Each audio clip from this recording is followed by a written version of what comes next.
అవును తండ్రి, ఇంతవరకు పాటలు పాడాను చక్కటి స్వరాలు ఇచ్చినందుకు పాదములకు కృతజ్ఞతాస్తుతులు స్తోత్రాలు.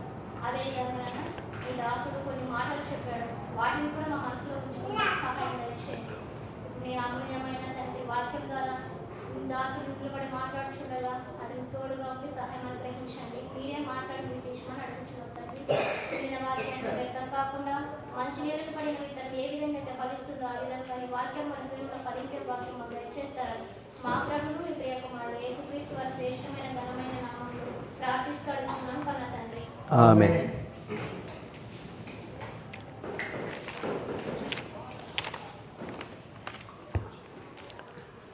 సరే, మంచిదమ్మా.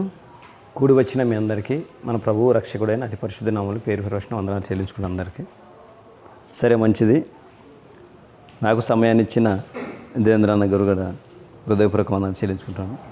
అలాగే ఇంతకుముందు కొన్ని మాటలు చెప్పారు కదా అన్న. ఏమని చెప్పాడంటే, ఏదో సారోళ్ళు బైబిల్ చదువుతున్నారు, వాళ్ళు చెప్తున్నారులే, వాళ్ళు మారు మనసు పొంది వాళ్ళు పరలోక రాజ్యానికి వెళితే వినేవాళ్ళ పరిస్థితి ఏంటి? వినేవాళ్ళ పరిస్థితి ఏంటంటే, దైవజనుడు చెప్పిన దాని ప్రకారంగా బ్రతకుండగా, బైబిల్లో దేవుడు ఎలా బ్రతకమన్నాడో అలా బ్రతకుండగా ఉండే వాళ్ళు పాతాళానికి వెళ్ళిపోవడం అయితే ఖాయముంటుంది. అలానే కొన్ని మాటలు పరిశుద్ధ గ్రంథంలో కొన్ని మాటలు నేర్చుకుందామండి. గురువు లేని గురి అంటే గురువు లేని గురి. కళ్ళ ముందు వాక్యం పెట్టుకొని వాక్యానుసారంగా బ్రతకని వాడు గురి లేదు మనకి. మన కళ్ళు ముందు వాక్యం పెట్టుకొని వాక్యానుసారంగా బ్రతకుండగా వాక్యము చెప్పినట్లు మనము వెళ్ళకుండగా బ్రతికేవాడు అని గురి కాదు అది. మరి ఏంటి మన గురి? మరి ప్రతి మనిషిని కూడా ఎక్కడ వెళ్ళినా కూడా నీ గురి ఏంటంటే ఏమంటారంటే ఐఏఎస్ చదువుకోవాలి, టీచర్గా చదువుకోవాలి, లేకపోతే నాయకులను అడిగితే ఏం చెప్తారు? ఎమ్మెల్యేగా కావాలి, సర్పంచ్ కావాలి, లేకపోతే ఏమంటారు ఇంకా పెద్ద పెద్ద పదవులు కోరుకుంటారు. మరి అలానే గురువు లేని గురి. అలాగనే అపోస్తలుడైన పౌలు మొదట్లో గురువు లేనప్పుడు ఎలాగున్నాడు, మరి అలానే గురువు వచ్చిన తర్వాత ఎలాగున్నాడు? అపోస్తలుల కార్యములు 9వ అధ్యాయము 9వ అధ్యాయం మొదటి వచనము చదవనబ్బా. సౌలు ఇంకను ప్రభువు యొక్క శిష్యులను బెదిరించుటయు హత్య చేయుటను తనకు ప్రాణాధారమైనట్లు ప్రధాన యాజకుని యొద్దకు వెళ్ళి ఈ మార్గమందున్న పురుషులనైనను స్త్రీలనైనను కనుగొని ఎడల వారిని బంధించి యెరూషలేమునకు తీసుకొని పోయి దమస్కులోని సమాజంలో వారిని పత్రికలు ఇమ్మని అడిగాను. అంటే అపోస్తలుడైన పౌలు సౌలుగా ఉన్నప్పుడు ఏం చేశాడంటే, చాలామందిని సంఘంలో ఉంటున్న దేవుని వైపు తిరుగుతున్న వాళ్ళని ఏం చేశాడంటే, చాలామందిని ఏం చేశాడంటే ఆయన చంపాడండి. అధికారం కోసము, అధికారం నాకు కావాలని ఏం చేశాడంటే చంపాడు చాలామందిని. మరి చంపిన తర్వాత భూమి మీద ఉంటున్న మన జీవితాలు దేని మీద గురి ఉన్నాయి? మరి దేని మీద గురి ఉంది మనకు? మరి దేని మీద గురి ఉందంటే, అపోస్తలుడైన పౌలు గారు సౌలుగా ఉన్నప్పుడు ఏం చేశాడంటే హత్య చేసేవాడు. సౌలుగా ఉన్నప్పుడు సంఘాన్ని హింసించేవాడంట. 4వ వచనం చదువు. అలాగనే 4వ వచనం చదువు. అప్పుడతడు నేల మీద పడి, సౌలా సౌలా నీవేళ నన్ను హింసించుచున్నావు? తమతో ఒక స్వరము పలుకుట వినేనంట. అంటే ఎవరు విన్నారు? సౌలు విన్నాడు. ఏమని విన్నాడంటే, ఎందుకు నన్ను హింసించుచున్నావు అంటే అక్కడ ఎవరు మాట్లాడుతున్నారు? యేసుక్రీస్తుని ఆయన హింసిస్తున్నాడా? ఎవరు హింసిస్తున్నాడు అక్కడ? ఆయన సేవించే వారిని, ఆయన సంఘంలో ఉంటున్న వారిని, సంఘాన్ని హింసిస్తున్నాడంట. మరి సంఘాన్ని హింసిస్తే మరి ఆయన హింసించినట్టేనే. అవును. ఎలాగంటే ఒక మాట ఏమన్నదంటే మత్తయి సువార్తలో ఏమన్నదంటే తెలుసా? నేను ఆకలి కొంటిని మీరు ఆహారం పెట్టిద్దిరా, నాకు వస్త్రము లేనటువంటి నాకు వస్త్రము ఇచ్చిద్దిరా, నేను దప్పి కొంటిని మీరు నీరు ఇచ్చింది. అంటే మనం ఏమంటాం తెలుసా?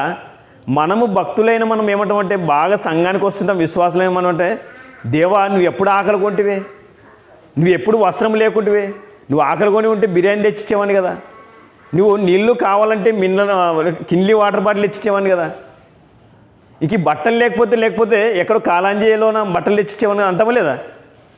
ఇలాంటిది కాదు మనం కావాల్సిన. సంఘంలో ఉంటున్న సహోదరులకి మనం పెడితే ఎవరు పెట్టినట్టు?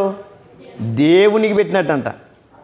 ఇప్పుడు మనం ఏం చేస్తామంటే సమాజంలో మన ఇంట్లో కానీ మన గృహంలో కానీ వివాహం అయితే ఏం చేస్తారమ్మా? ఏం చేస్తారు? ఎవరు పెడతారమ్మా?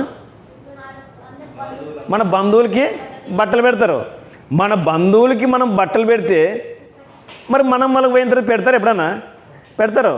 ఇప్పుడు మనము వాళ్ళకి పెట్టిన తర్వాత మనం వాళ్ళకి పెడితే ఇంకేముంది? ఎవరు పెట్టమన్నాడంటే సంఘంలో ఉంటున్న సహోదరులకి నువ్వు ఎప్పుడైనా బట్టలు పెట్టావునే? నీవు నేను సంఘంలో ఉంటున్న సహోదరులకి లేమిలో ఉన్న వారికి సహాయం కానీ బట్టలు కానీ ఆహారం కానీ ఇలా దాంట్లో తీరిస్తే ఎలా ఉన్నాడని దేవుడు 100 రెట్లు ఫలం ఉంటుందంట పరలోక రాజ్యంలోన. 100 రెట్లు ఫలం ఉంటుందంట. మరి అలాగే మీరందరూ బాప్తిసం తీసుకుని చేయొద్దమ్మా, ఒకసారి చేయొద్దండి. సరేనా, మంచిదే. నేను మీకు అందరికి చెప్పేది ఒకటి అంటే మీరు మారు మనస్సు పొంది బాప్తిసం తీసుకున్నారు కదా, తీసుకున్నారే, రైటే, మంచిదే. మారు మనస్సుకు తగిన ఫలాలు అనేది గురించి కూడా కొన్ని మాటలు, మారు మనస్సుకు కూడా తగిన డెఫినేషన్ ఏంటో ఎప్పుడైనా వినింటారేమో, కానీ నేను చెప్పినట్లు ఎప్పుడు మీరు విన్నారనో లేదు, కానీ నేను ఒక కోణంలో మీకు చెప్తాను. అలాగే ఒక మాట చూస్తున్నాము. మొదటి కొరింథీయుల పత్రిక 9:23. ఇప్పుడు సౌలుగా ఉన్న అపొస్తలుడైన పౌలు సౌలుగా ఉన్నప్పుడు ఏం చేసేవాడప్పా? కాదు, ఇంతకుముందు సౌలుగా ఉన్నప్పుడు ఏం చేసేవాడు? ఆయన మనుషుల్ని చంపేవాడు. మరి పౌలు అయిన తర్వాత ఏమైపోయింది? ఆయన మారిన తర్వాత ఏమైందంటే, ఆయన మారు మనసు పొందిన తర్వాత, ఆయన మారు మనసు పొందకముందు ఎలా ఉందంటే ప్రజల్ని చంపేవాడు. మరి అలాగే మారు మనసు పొందిన తర్వాత ఏమైంది? ఆయన ప్రాణాలు ఇవ్వడానికి సిద్ధంగా ఉన్నాడు. అంటే ఒకప్పుడు ప్రాణము తీసేవాడు, ఇప్పుడు ఏమైనాడు? ప్రాణం ఇవ్వడానికి సిద్ధమైపోయినాడు. మరి నీవు నేను మనం మారు మనసు పొందకముందు ఎలా ఉన్నాము? లోకంలో ఉన్నాము, రైట్. మరి బాప్తిసం తీసుకున్న తర్వాత నీవు నేను మారు మనసు పొందిన తర్వాత మరి ప్రాణాలు ఇవ్వడానికి సిద్ధంగా ఉన్నామా? ప్రాణాలు కాదు కదా, మన కుటుంబం సహితం ఆదివారం ఒక దినం గడపడానికి కూడా ఇష్టపడతామా లేదా? ఇష్టపడం. మనం ఏదో ఆదివారం వస్తే 1 గంట 2 గంటలు ఎక్కువైతే టైం అవుతుంది అంటారు, అంటే కదా. మొదటి కొరింథీయుల పత్రిక 9:23 వచ్చింది. మరియు నేను సువార్తలో వారితో పాలివారగుటకై దాని కొరకే సమస్తమును చేయుచున్నాను. పందెపు రంగమందు పరిగెత్తు వారందరూ పరిగెత్తుదురు గాని ఒక్కడే బహుమానము పొందవలనని మీకు తెలియదా? అటువలే మీరు బహుమానము పొందునట్లు పరుగెత్తుడి. మరియు పందెమందు పోరాడు ప్రతి వాడు అన్ని విషయముయందు మితముగా, వారు క్షయమగు కిరీటమును పొందుటకును మనమైతే అక్షయమగు కిరీటము పొందుటకును మితముగా ఉన్నామంట. మరి ఒక ఆయన పరుగు పందెములో ఉంటున్న వ్యక్తి ఏం చేస్తున్నాడు? ఆయన పరుగు పందెము ఎలా ఉంటుందో తెలుసా తెలీదా? మరి పరుగు పందెములో ఉన్నవాడు మితముగా ఉండాలంటే, మితముగా అంటే ఏమి? దానికి ఏముంటుంది? ఈరోజు పరుగు పందెం ఉందంటే వాడు ఏం తినాలో, ఏమి తింటే పరిగెత్తుతాడో, ఏమి తింటే పరిగెత్తాడు అనేది ఏమైపోతుంది? తెలిసిపోతుందా లేదా? లేకపోతే పొద్దున రన్నింగ్ రేస్ ఉంది, ఒక 10 అరటి పనులు తింటే ఏం చేస్తాడు? పొద్దున పరిగెత్తలేడు. మరి అలాగనే నీవు కూడా అది ఏమైపోతుంది? పరుగు పందెం అనేది ఏమవుతుంది? ఇప్పుడు చదివారు, ముందు చదివినారా? 3వ వచనం చదవండి. మరి 25వ వచనం చదువు.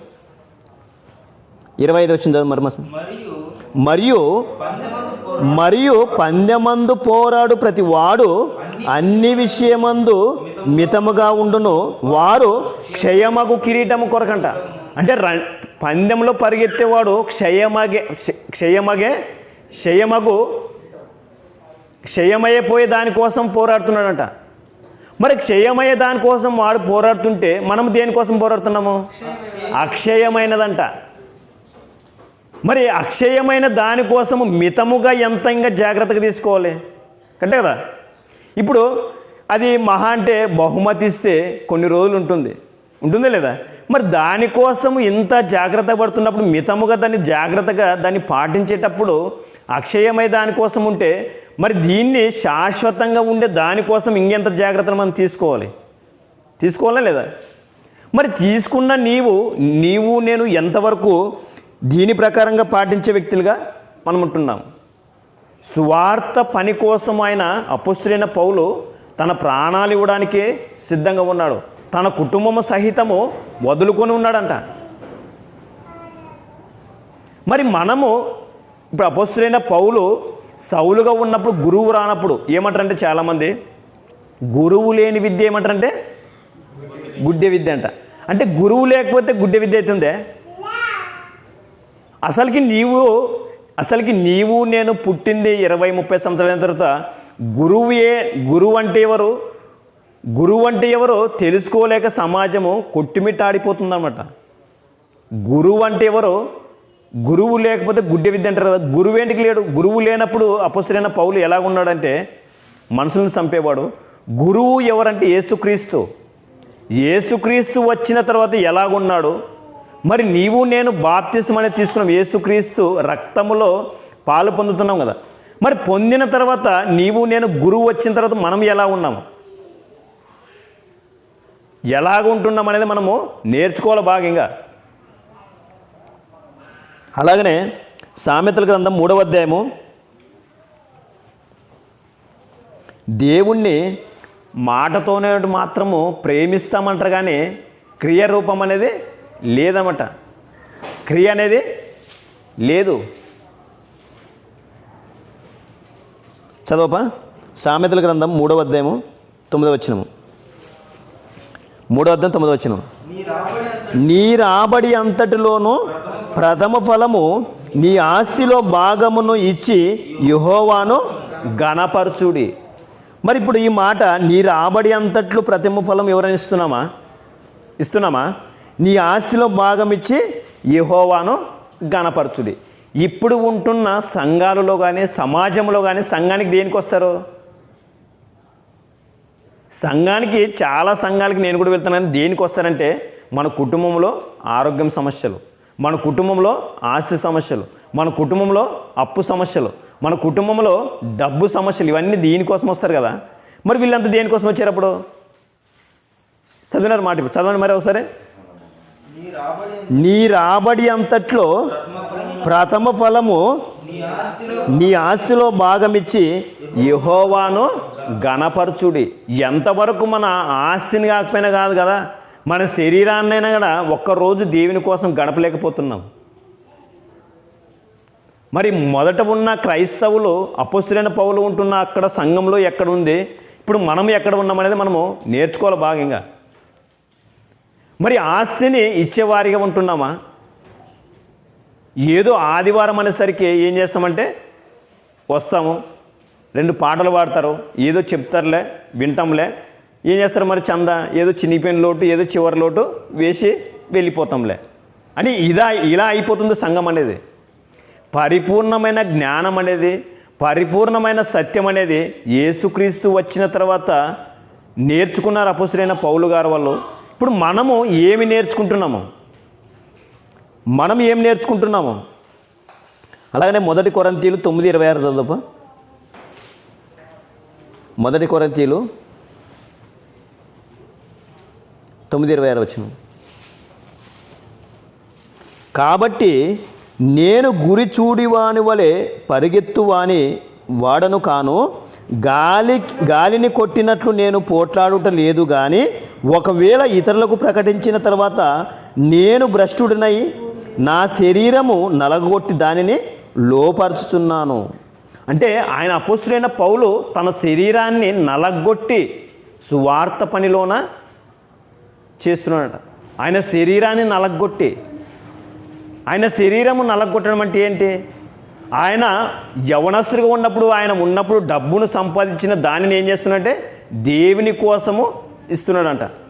దేవుని సువార్త కోసము సంఘం నిమిత్తం ఇస్తున్నాడు. మరి ఆయన మారు మనసు పొందిన తర్వాత ఇలాంటి పనులు చేస్తున్నాడు. మరి నీవు నేను మారు మనసు పొందిన తర్వాత ఏం చేస్తున్నాము? మరి మారు మనసు పొందిన తర్వాత నీవు నేను ఏం చేస్తున్నాము? ఆయన పరుగు అనేది ఆయన ఎక్కడ గురి ఎద్దకే పరిగెత్తుచున్నది. నీవు నేను గురి లేని గురి. ఆయనకు గురి అంటే తెలిసింది కనుక ఆయన గురి ఎక్కడ ఉందంటే పరలోకం వైపే చూపిస్తున్నాడు. మరి నీవు నేను మరి నీ గురి ఎక్కడుందంటే ఎవరేమైనా పరలోకానికి నాకు గురి అని చెప్తారా?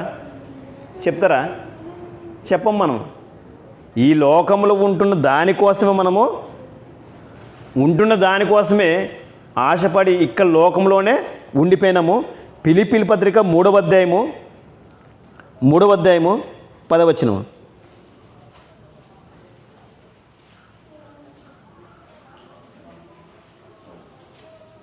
వచనం.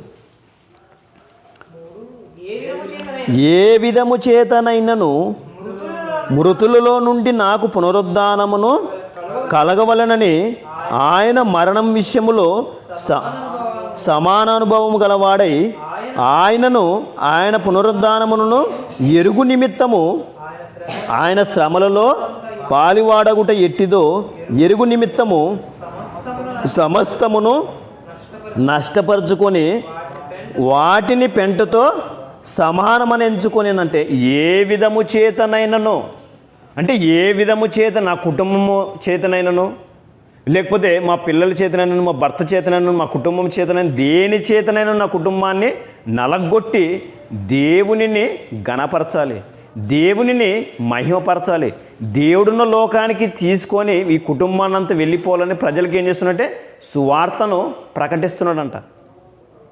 మరి ఎంతవరకు నీవు నేను ప్రకటిస్తున్నాననేది మనము నేర్చుకోవాలి బాగా. అలాగనే 12 వచనం ముందుకి 11 వచనము. ఆయన శ్రమలలో పాలివాడగుట ఎట్టిదో ఎరిగి నిమిత్తము సమస్తమును నష్టపరుచుకొని వాటిని పెంటతో సమానమని ఎంచుకొనేనంట. అంటే ఆయన ఉన్న ఆస్తిని దేనితో సమానం అన్నాడు? పెంట అన్నాడు కదా. ఇప్పుడు మన ఇంట్లోన కసు ఊడ్చిన తర్వాత ఏం చేస్తారమ్మా దాన్ని?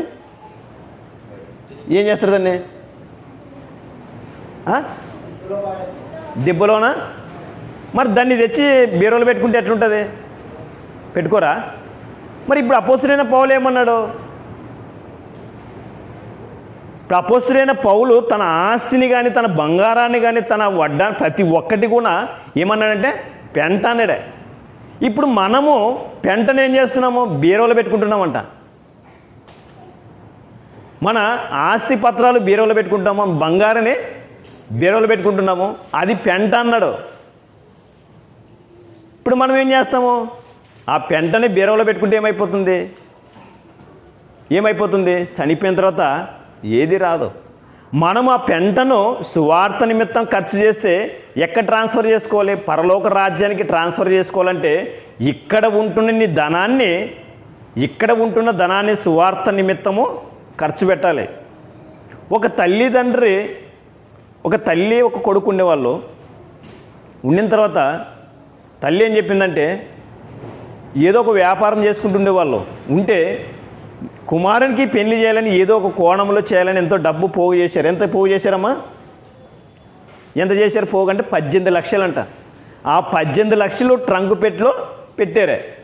ఆ ట్రంకు పెట్టిలో దినాము ఒక ఓలు చేసి దాంట్లో వేసేవాళ్ళు అంత డైలీ చూసేవాళ్ళు అయితే కాదు.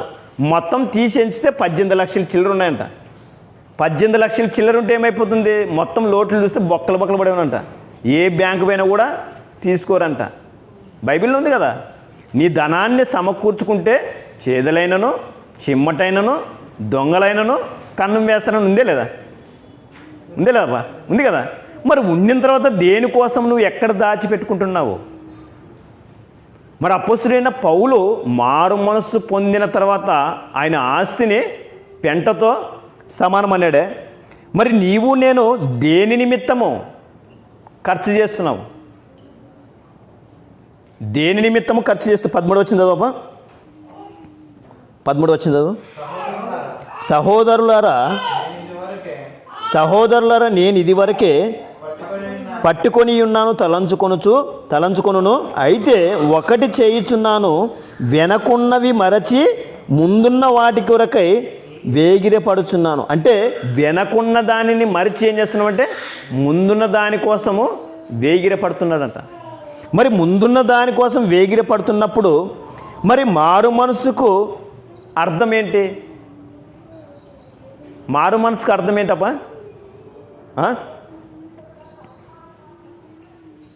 మారు మనసుకు అర్థం ఏంటంటే అపొస్తలుడైన పౌలు మారు మనసు పొందకముందు ప్రాణాలని తీసేవాడు.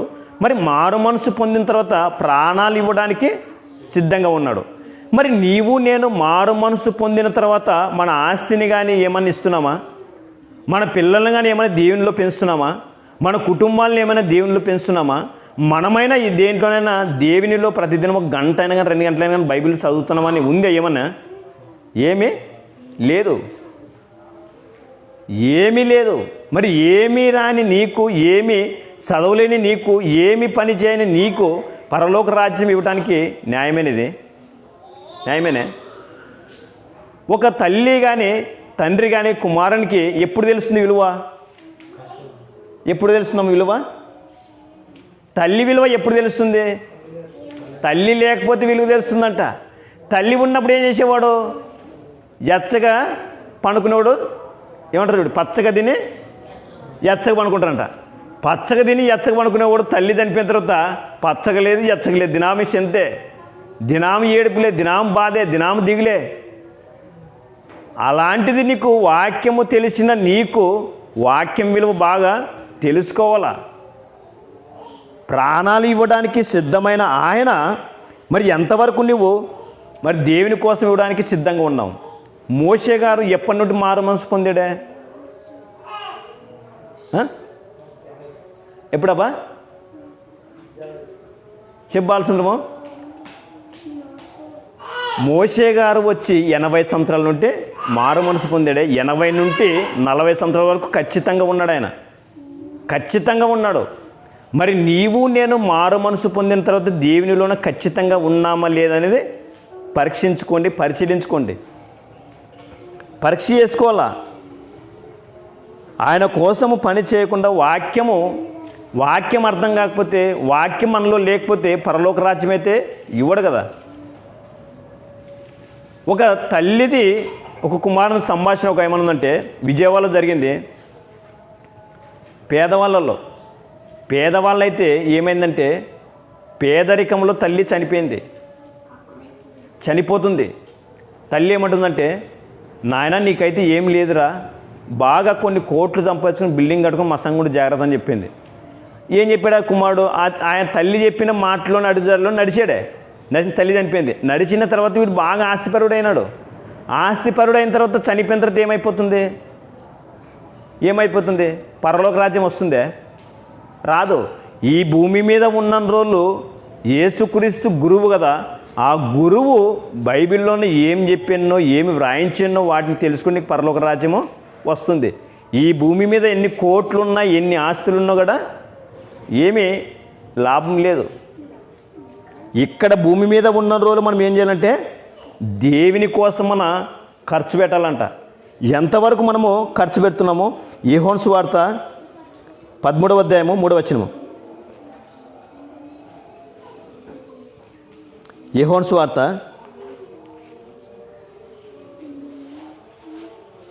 13వ అధ్యాయము 3వ వచనం. తండ్రి తన చేతికి సమస్తమును అప్పగించెను, తాను దేవుని యొద్ద నుండి బయలుదేరి వచ్చినని దేవుని యొద్దకు వెళ్ళవలసి ఉన్నదని యేసు ఎరిగినంట. తండ్రి యొద్ద నుండి యేసుక్రీస్తు ఎలాగైతే వచ్చానో యేసుక్రీస్తుకి ఏం తెలుసు? మరి నేను తండ్రి యొద్దకు తిరిగి చేరుకోవాలని ఎరిగాడు ఆయన. మరి ఆయన ఎరిగిన తర్వాత నీవు నేను మరి పరలోక రాజ్యానికి పోవాలని తెలుసుకున్నామా లేదా? తెలుసుకొని ఉంటే మంచిదే, తెలియకపోతే పాతాళానికే వెళ్ళిపోతావు. ఏదో వస్తున్నాంలే వెళ్ళిపోతున్నాంలే అంటే కాదు. నీకు IAS జాబ్ కావాలంటే ఒక రోజుకి ఎన్ని గంటలు చదువుతారు? ఎన్ని గంటలు చదువుతారబ్బా? ఏందమ్మా? 18 గంటలు చదివితే కూడా జాబ్ రాదంట, కష్టం. ఇంకా మరి 18 గంటలు చదివితే కూడా నీకు జాబ్ రావడానికి కష్టమైతే ఆ జాబ్ కూడా ఎన్ని సంవత్సరాలు ఉంటుందబ్బా? 50 సంవత్సరాలే. మరి 50 సంవత్సరాల తర్వాత ఏమైపోతుంది? నీకు రిటైర్మెంట్ ఇస్తారు. రిటైర్మెంట్కి ఫుల్ ఫామ్ ఏం తెలుగులోనా? ఏమమ్మా ఫుల్ ఫాము?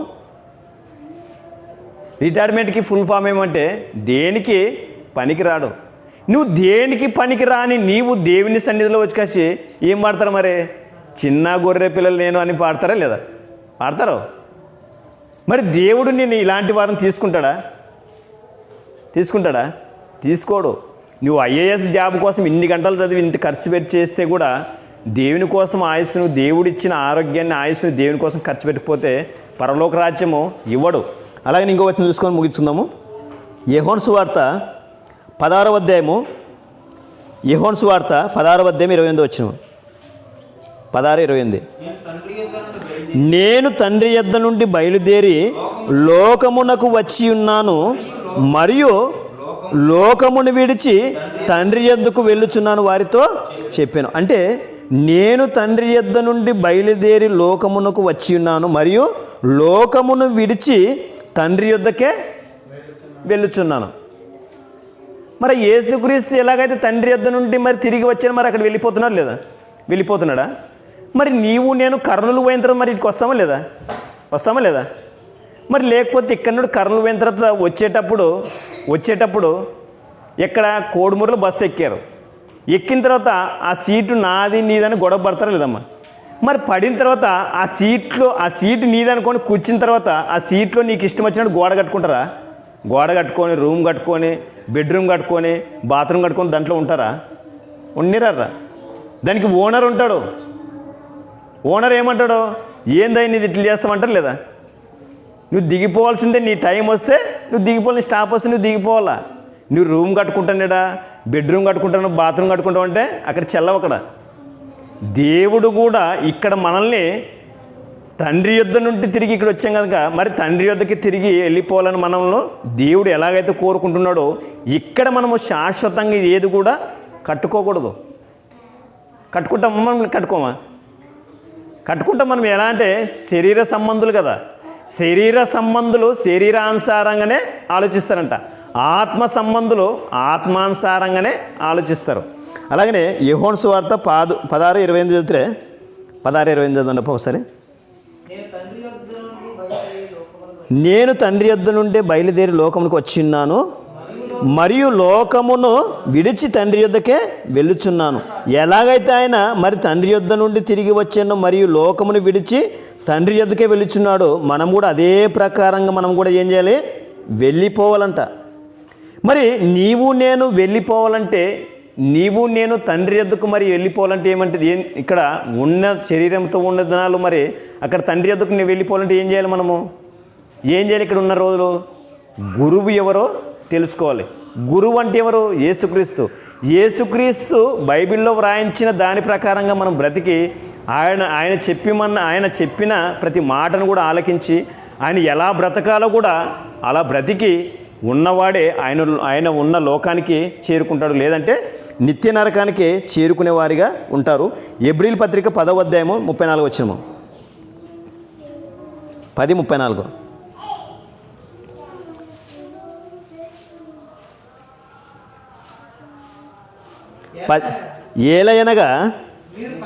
ఏలయనగా మీరు ఖైదీలలో ఉన్న వారిని కరుణించి మీకు మరి శ్రేష్టమైన స్థిరమైనను స్వాస్థ్యం ఉన్నదని ఎరిగి మీ ఆస్తి కోల్పోటకు సంతోషముగా ఒప్పుకొంటిరి. అంటే మన ఆస్తిని సంతోషంగా ఇవ్వడానికి ఒప్పుకుంటావా? నేను ఉదాహరణ చెప్తాను. మా సంఘం పోతాం కదా, నెలకు 1000 రూపాయలు కార్డులు ఇవ్వాలంటే ఏం చేస్తున్నారు? సనుగుకుంటారంట. సనుగుకుంటే కూడా బైబిల్లో ఎంతమందిని చంపినా కూడా బైబిల్లో మరి ఎన్నో ఉన్నాయి. ఇప్పుడు మనం సంతోషంగా ఇవ్వడానికి సిద్ధంగా ఉన్నామా? మరి ఆనాడు సంతోషంగా ఇవ్వడానికి సిద్ధపడిన వాళ్ళ కుటుంబాల జాబితాలు ఎక్కడున్నాయి? సనుగుకొని ఇచ్చిన వాళ్ళ జాబితాల కుటుంబాలు ఎక్కడున్నా కూడా బైబిల్లో ఎన్నో కోణాలు ఉన్నాయి. మనం కూడా దేవుని కోసము సంతోషంగా ఇచ్చి సంతోషంగా దేవునిలోన మహిమపరిచే వారిగా మనం ఉండాలి. అలాగనే అది ఇంతకుముందు చదువుతారు కదా, ఫిలిప్పీల పత్రిక 3:13 వచనము. 3:13 వచనం ఏమందంటే, సహోదరులరా నేనిది వరకే పట్టుకొని ఉన్న తలంచుకొనుచు అయితే ఒకటి చేయుచున్నాను, వెనకున్నవి మరచి ముందున్న వాటికే పరిగెత్తుచున్నాను, క్రీస్తునందు దేవుని ఉన్నత పిలుపునకు కలుగు బహుమానమును పొందవలనని గురి యొద్దకే పరుగెత్తుచున్నాను. అంటే దేవుడు పెట్టిన బహుమానాన్ని దాని యొద్దకే నేను పరుగెత్తుచున్నాను.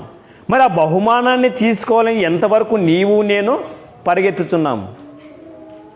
ఇక్కడ ఉంటున్న లోకంలో ఉంటున్న దానికోసం, పందెంలో ఉంటున్న దానికోసం కాదు, పరలోక రాజ్యంలోని నీకు నాకు ఒక బహుమానాన్ని పెట్టాడే.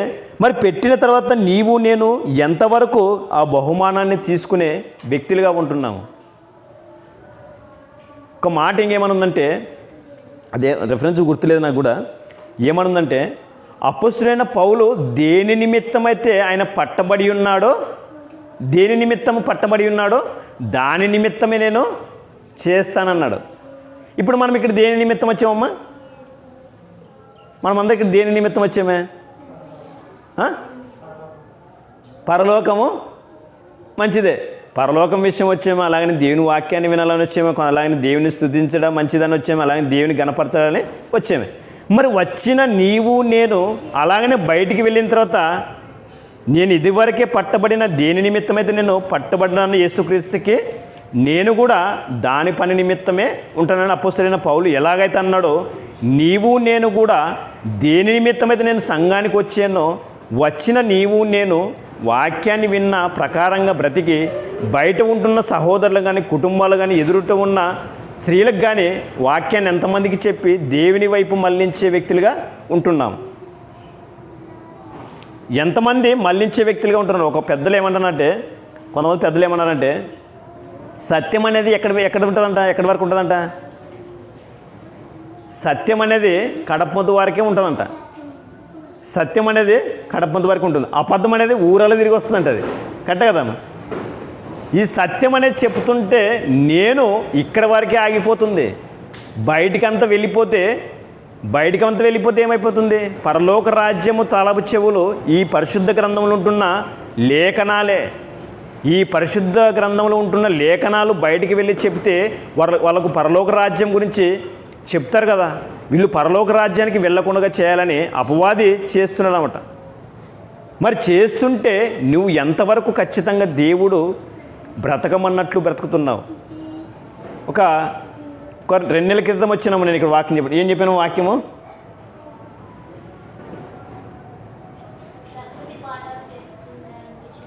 విశ్వవిద్యాలయం గురించి చెప్పాను. మరి విశ్వవిద్యాలయం గురించి చెప్పిన తర్వాత 84 లక్షల జీవరాశులు నీకు నాకు పాఠాలు నేర్పుతున్నాయి. ఒక ఉదాహరణ చెప్పి నేను ముగిస్తాను. చీమలు దేనికోసం ఉన్నాయమ్మా? దేనికోసం ఉన్నాయి? మీరు ఎట్లా చెప్పినా కూడా మీరు చెప్పింది అయితే ఆన్సరు కరెక్ట్ కాదు. అది చెప్పండి, మీరు చెప్పండి అమ్మా, చెప్పండి. నేను ఏమన్నా మామూలు మాట్లాడుకుందామండి, చెప్పమ్మా. ఎట్లా బ్రతకడానికి? మరి నీవు నేను బ్రతకడానికే చనిపోవడానికి ఉన్నావా? అందరూ బ్రతకడానికి అందరూ కొన్ని నెలలు పోవాల్సిందే. చెప్పండి మరి. కొంతమంది ఏమంటారంటే ఆహారం తినడానికి ఉన్నాయంటాం. ఓ మాట చెప్తాను, చెప్పి ముగిస్తాను. చీమలు దేనికి ఉన్నాయంటే, మనం సోమరులు కనుక స్వీట్ని యాడంటాడే పాడేస్తాం, వాటిని క్లీన్ చేయాలని అవి క్లీన్ చేస్తున్నాయంట. ఇప్పుడు ఇటు స్పీడ్ తిని పాడేసిన తర్వాత అది మనం కసుజోరనట్టు మరి వెళ్ళిపోయింటాం, మర్చిపోయింటాం. మరి వారం వరకు మనం రాము. ఇక్కడ రానంటే మరి ఎవరు క్లీన్ చేయాలమ్మా వాటిని? చీమలే కదా. ఈ ప్రకృతిలోన దేవుడు చీమలు పెట్టిపోతే మొత్తము భూమి మీద మొత్తం పరుపు పరిచేదంట, స్వీటు పరిచేదంట. ఆ స్వీట్ని క్లీన్ చేయాలని దేవుడు పెట్టాడే. ఇంకోటి చెప్తాను, చీమలు లైన్గా ఎందుకు వెళ్ళిపోతాయి చెప్పండి మీరు కూడా. క్రమం ఆల్రెడీ స్కూల్ పిల్లలు కూడా లైన్ పోతారు, వాళ్ళు కూడా క్రమం పాటిస్తారు. మరి చీమల యొద్దకు సోమరి దాని నడతను నేర్చుకో. మరి నేర్చుకున్న తర్వాత చీమలు ఎందుకు లైన్ వెళ్ళిపోతున్నాయి? యేసుక్రీస్తు ఏం చెప్పాడే? నన్ను పోలి మీరు నడుచుకోమని చెప్పాడే. మరి ఆయన పోలి ఎవరు నడుచుకున్నాడు? అపొస్తలుడైన పౌలు. మరి అపొస్తలుడైన పౌలు ఏం చెప్పాడమ్మా? మీరందరూ సంఘానికి వస్తున్న మీరు కానీ చెప్పే వ్యక్తి కూడా అపోస్తలుడైన పౌలు కూడా నన్ను పోలి మీరు కూడా నడుచుకోమన్నాడే. మరి ఆయన పోలి మనం నడుచుకుంటున్నామా? మరి చీమలు కూడా చూడు లైన్ ఎందుకు పోతున్నాయంటే, ఒక చీమ ముందర పోయే చీమ ఏం చేస్తుందంటే తన ద్రవాన్ని విడిచిపెడుతుందంట. ఆ ద్రవాన్ని వెనక్కి చీమ వెళ్ళిపెట్టుకుంటూ పోతే ద్రవాన్ని పీల్చుకొని వెళ్ళిపోతున్న లైన్ చీమ ద్రవాన్ని విడిచిపెట్టుకుంటూ వెళ్ళిపోతుందంట. మరి నీవు నేను లైన్గా వెళ్ళిపోవాలి కదా. ఎక్కడ వెళ్ళిపోవాలి? లైన్గా ఎక్కడ వెళ్ళిపోవాలమ్మా? ఈ సంఘంలో ఉంటున్న నీవు నేను పరలోక రాజ్యానికి వెళ్ళిపోవాలి కదా. వెళ్ళిపోయిన నీవు ఒక్కతే పోతే సంతోషం ఉంటుందని అందరూ పోతే సంతోషమమ్మా. మరి నీవు పరలోక రాజ్యానికి ముందు వెళ్ళిపోతుంటే నీ వెనక వస్తున్న వాళ్ళు కూడా నీ ద్రవాన్ని విడిచిపెట్టుకుంటూ వెళ్ళిపోవాలంటే ఏం చేయాలంటే, ద్రవం అంటే ఏంటంటే అక్కడ ఉంటున్న ద్రవం ఏమంటుందంటే తన వాసన కానీ తేమను కానీ. ఇప్పుడు నువ్వు కూడా ముందు వెళ్ళిపోతుంటే వెనక ఉన్న వాళ్ళకి ఏం చెప్పాలి? వాక్యాన్ని ప్రకటించాలి. ఎంతవరకు పరలోక రాజ్యానికి వెళ్ళడానికి నువ్వు కూడా వెనకున్న వాళ్ళకి అట్లే వాక్యాన్ని ప్రకటించే వ్యక్తులుగా ఉంటున్నాము. ఆ వాక్యాన్ని ప్రకటించే వ్యక్తులుగా ఉంటే అదృష్టవంతులము, లేదంటే నిత్య నరకానికి చేరుకునే అవకాశం ఉంటుంది. అలాగనే గురువు లేని గురువు అంటే ఎవరంటే యేసుక్రీస్తు వచ్చిన తర్వాత మనకంటే గురువు అంటే ఎవరో తెలిసిపోయింది. ఈ వాక్యాన్ని కూడా యేసుక్రీస్తు వచ్చిన తర్వాత పరిపూర్ణమైన జ్ఞానము మనకు అందడం జరిగింది. ఇంతకంటే అదృష్టవంతులు ఇంకెక్కడ దొరకనింత వాక్యం దొరుకుతుంటే కూడా మనకు ఈ మాటలు ప్రతి హృదయంలో భద్రపరిచి వాక్యానుసారంగా బ్రతకాలనే నా చిన్న ఆశ. చిన్న ప్రార్థన చేసుకొని అన్నగారికి సమయాన్ని అప్పగిద్దాం. పరిశుద్ధుడా, ప్రేమ కలిగిన మా తండ్రి, నాన్న, ఇదిగో అపారమైన ప్రేమ చేత తను ప్రభువాస్తున్నాను. నీ కుమారులు నీ కుమార్తెలు తను ప్రభువాస్తున్నాను. మమ్మల్ని ప్రేమించి అలాగనే తను ప్రభువాస్తున్నాను. మీరు వ్రాయించిన మాటను గౌరవించి తన ప్రభు పిలిపించి తన ప్రభు మా ద్వారా కొన్ని మాటలు వివరించాను తన ప్రభువాస్తున్నాను. అలాగనే ఉన్నతంగా నీ గురించి నీ పిల్లలకు చెప్పాను తన ప్రభు. ఆ మాటలు విని ఆ మాట ప్రకారంగా బ్రతికితే తన ప్రభు ఎన్నో అదృష్టవంతులని చెప్పారు తన ప్రభు. ఆ ప్రకారంగా ఉండటానికి యోగ్యతను ధన్యతను మాకు అందరూ దయచేయమని, ఈ మాటల్లో పొరపాట్లుగా తప్పులుగా చెప్పిన దయతో క్షమించమని, మా నామాన్ని తగ్గించుకుంటే నీ నామాన్ని ఇచ్చేస్తూ మా ప్రియ రక్షకుడైన అతి పరిశుద్ధ నామంలో అడిగి బతిమలాడుకుంటున్నాం తండ్రి నాన్న. ఆమేన్. థ్యాంక్ యూ అందరికీ.